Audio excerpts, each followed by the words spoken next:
Pemeriksaan diagnostik adalah pemeriksaan penunjang yang biasanya dilakukan oleh dokter untuk menentukan diagnosis dan tingkat keparahan penyakit. Pemeriksaan ini biasanya dilakukan awal pasien datang ke dokter karena memiliki keluhan atau gejala pada saat pemeriksaan kesehatan rutin. Bukan hanya untuk mendiagnosis, pemeriksaan diagnostik juga bisa digunakan untuk menentukan tindakan penanganan yang tepat dan memantau keberhasilan pengobatan pada pasien. Berikut beberapa jenis pengobatan diagnostik yang pada umumnya dilakukan untuk mendiagnosis penyakit. Yang pertama, tes darah. Sebelumnya, persiapan alat yang pertama ada alkohol swab, tabung 2 buah, tourniquet, dan spuit. Tes darah adalah jenis pemeriksaan penunjang yang paling umum dilakukan. Melalui tes darah, ada banyak penyakit atau kondisi medis tertentu yang bisa diketahui, mulai dari infeksi, anemia, hingga kanker. Pemeriksaan ini dilakukan dengan mengambil sampel darah pasien untuk dianalisis di laboratorium. Dokter melakukan tes darah untuk memeriksa beberapa komponen darah dan fungsi organ yang meliputi 1. Sel darah, seperti sel darah merah, sel darah putih, dan trombosit. 2. Plasma darah. 3.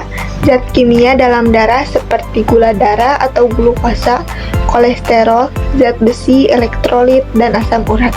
Dan yang keempat, fungsi organ tertentu seperti ginjal, hati, pankreas, kelenjar tiroid, dan lain-lain. Tanyakan pada dokter mengenai persiapan apa yang perlu dilakukan sebelum menjalani pemeriksaan darah, misalnya seperti berpuasa atau menghentikan penggunaan obat-obatan tertentu untuk sementara. 2. Cek urin. Selain tes darah, cek urin merupakan jenis pemeriksaan diagnostik yang juga umum dilakukan. Pemeriksaan ini berguna untuk mengetahui kondisi kesehatan, fungsi ginjal, serta mengetahui apakah seseorang mengkonsumsi obat-obatan tertentu. Sedangkan pada ibu hamil, cek urin sering dilakukan untuk memastikan kehamilan untuk mendeteksi preeklamsia pada ibu hamil. Pemeriksaan ini bisa dilakukan dalam medical check up rutin atau ketika dokter mencurigai adanya penyakit tertentu seperti penyakit ginjal, batu ginjal, atau infeksi saluran kemih. Cek urin meliputi pemeriksaan penampilan, konsentrasi, dan kandungan urin. 3. Foto ronsen. Foto ronsen adalah pemeriksaan dengan menggunakan radiasi sinar X untuk menghasilkan gambar bagian dalam tubuh.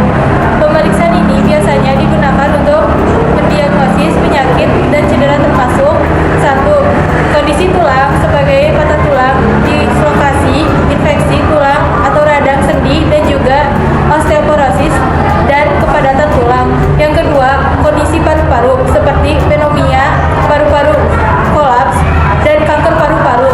Ketiga, masalah pembuluh darah seperti aneurisma aorta atau tonjolan di aorta. Yang kelima, kerusakan gigi. Yang keenam, mendeteksi benda asing seperti saat anak menelan barang secara tidak sengaja. Yang keempat yaitu ultrasonografi atau USG. Pemindaian ultrasonografi bisa menghasilkan gambar bagian dalam tubuh secara real time dengan menggunakan gelombang suara.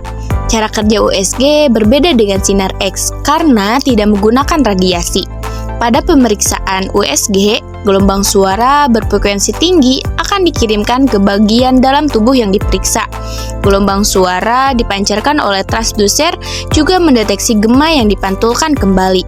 Gelombang suara yang dipantulkan membuat gambar yang dapat direkam pada monitor. USG biasanya digunakan untuk memeriksa kandungan pada ibu hamil. Namun, tidak hanya itu saja, pemeriksaan diagnosis ini juga dapat digunakan untuk 1. Memeriksa organ seperti kelenjar, tiroid, payudara, prostat, dan hati. 2. Memeriksa otot, tendon, ligamen, serta diagnosis keleselio, tegang saraf yang terperangkap pada otot robek. 3. Pemeriksaan benjolan untuk mengetahui apakah perlu pemeriksaan lebih lanjut dengan membedakan antara kista berisi dan benjolan padat. Yang kelima, kompat tomografi.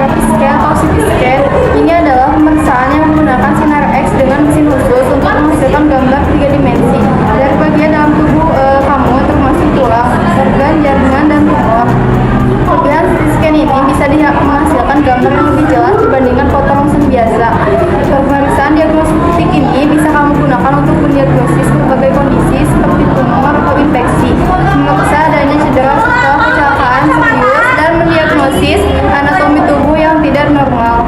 Dalam prosedurnya, dokter bisa menggunakan cat kontras untuk menghasilkan kualitas gambar yang lebih jelas dan akurat untuk mendeteksi kelainan. CT scan biasanya berlangsung sekitar 20-60 menit.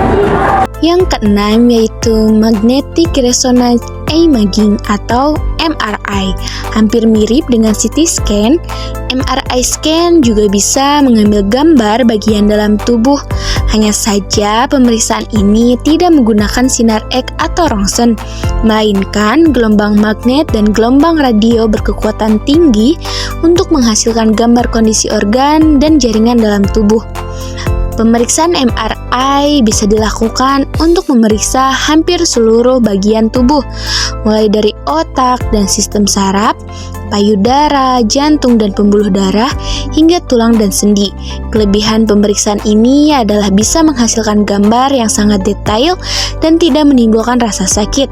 Prosedur MRI biasanya berlangsung selama 15-90 menit.